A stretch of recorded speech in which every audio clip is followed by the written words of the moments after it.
Hey you guys, hello and welcome. I hope everyone's having a really good day. Thank you for the support, and I really wanted to share this plant with you guys here today.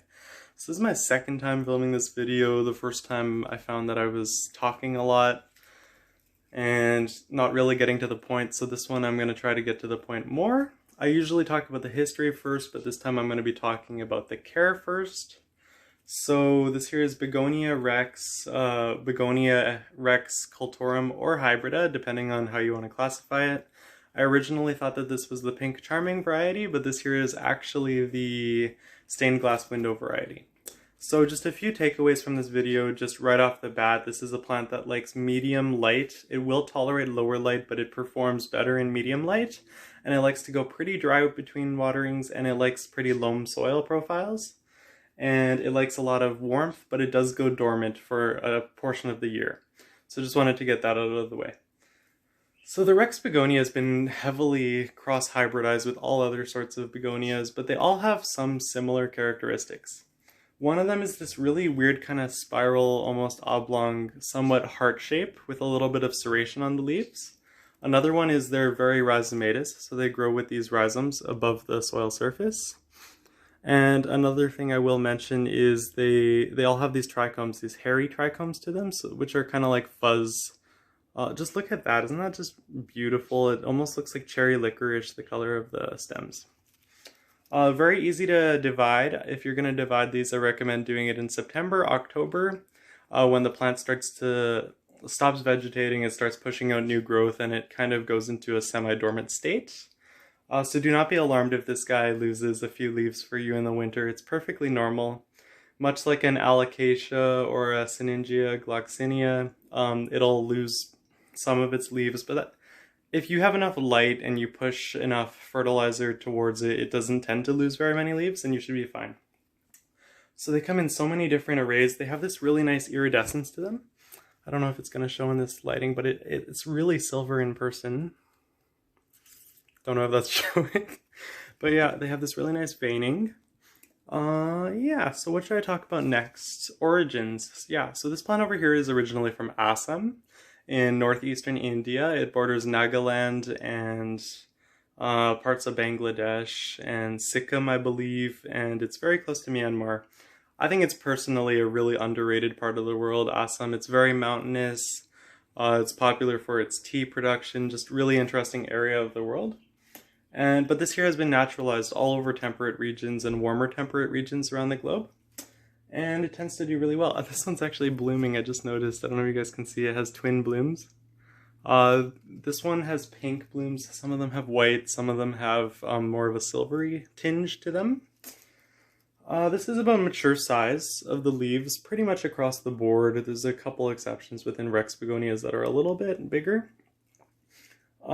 This is a humidity hog. This plant loves high humidity. I think 65% plus ambient humidity is a good target. If not, you'll get kind of these really raggedy edges. However, I will say this, with this variety, I think it looks really, really good with a little bit of leaf damage. I don't know if it's just me, you guys, but I think it just kind of adds to the aesthetic. Yeah, those are all my knickknacks. This is kind of my knickknack corner. But yeah, I'm all over the place with this video, sorry guys.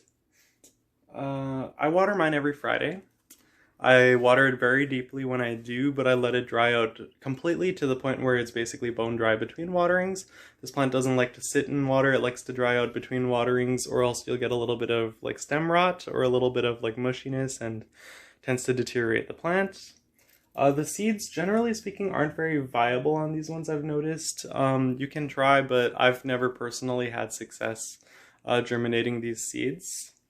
Ideal temperature targets for this plant, I'm going to say, are about 22, 23 degrees Celsius, so it likes it to be pretty warm.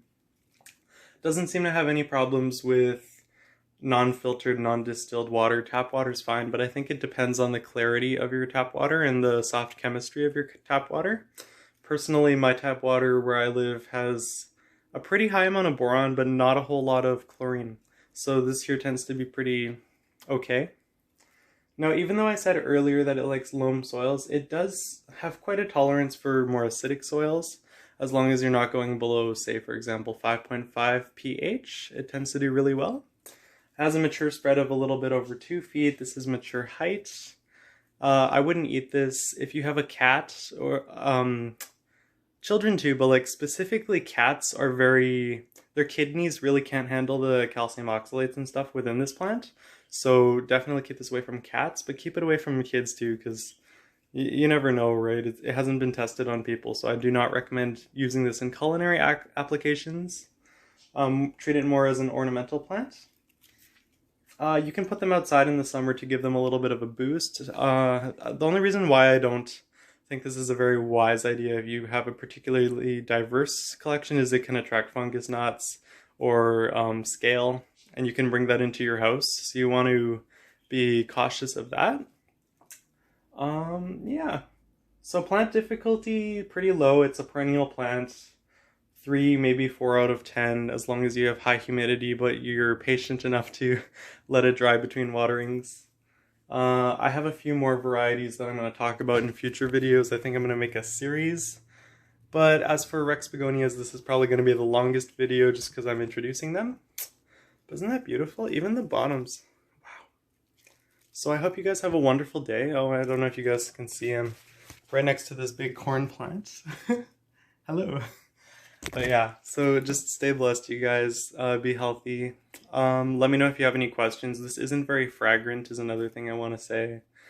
What else yeah, I think I covered all the bases I want to with this plant. I don't know. Yeah, have a good one. Stay blessed.